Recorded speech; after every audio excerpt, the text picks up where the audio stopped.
एक तू ही निरंकार।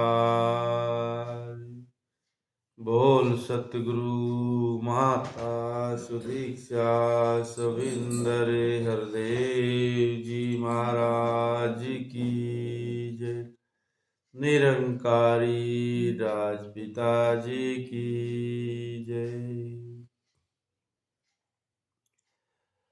साध की संगत कर लेगा तो मन की भटकन जाएगी। साध की संगत कर लेगा तो दिल में मस्ती आएगी। साध की संगत कर लेगा तो जान हरी झट जाएगा। साध की संगत कर लेगा तो हरि संग मौज मनाएगा। साध की संगत कर लेगा तो गीत प्रभु के गाएगा। साध की संगत कर लेगा तो निज घर में बस जाएगा।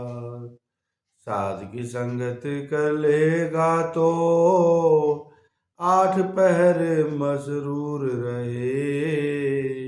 अवतार मिले जो साधु पूरा मंजिल से न दूर रहे। एक तू ही निरंकार। साध की संगत कर लेगा तो मन की भटकन जाएगी। मन की भटकन सतगुरु महाराज जी बताते हैं कि मन की भटकन ही मिटाना तो भक्ति करने का विशेष मकसद है। मन की भटकन मिट जाएगी।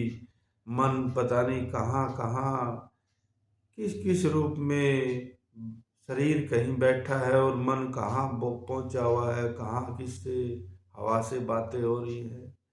तो ये मन ही जीव को भटकाता रहता है। इसे मायावी संसार में मन मायावी है, माया के समान से बना हुआ है, तो इसका रुझान भी मायावी पदार्थों की तरफ रहेगा। तो जीव को भी ये मायावी समान में उलझा के कभी अपने पंजे से बाहर नहीं निकलने देता।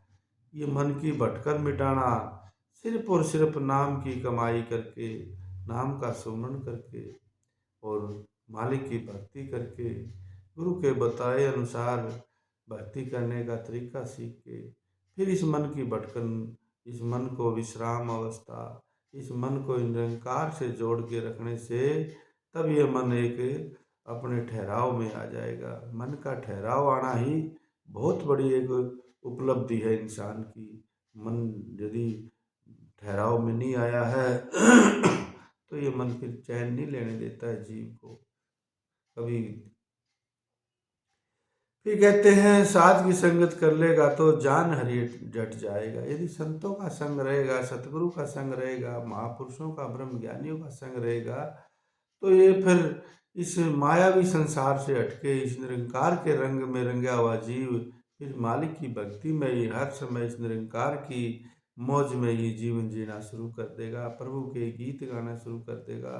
फिर अपन ऐसा हो जाता है तो फिर हम समझो अपने निज घर में, अपने असली घर में, इस आत्मा के असली ठिकाना जो है परमात्मा का धाम, जो उस असली घर में हम हमारा मन टिक जाएगा तो फिर ये वहीं की याद, वहीं का ऊपर अपना पूरा पूरा जीवन लगा देगा कि इस आत्मा को असली घर में, इसके निज घर में कैसे पहुंचाया जाए।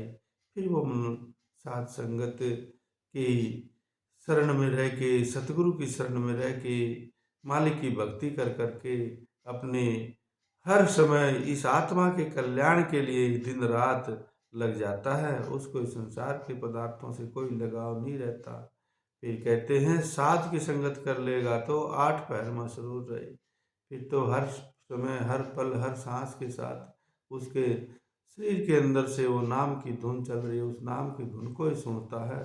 उस नाम की धुन को ही सुनते सुनते उस मालिक के धाम में वो आत्मा भी पहुंच जाती है। यही एक विशेष अवस्था है कि अवतार मिले जो साधु पूरा, मंजिल से न दूर रहे।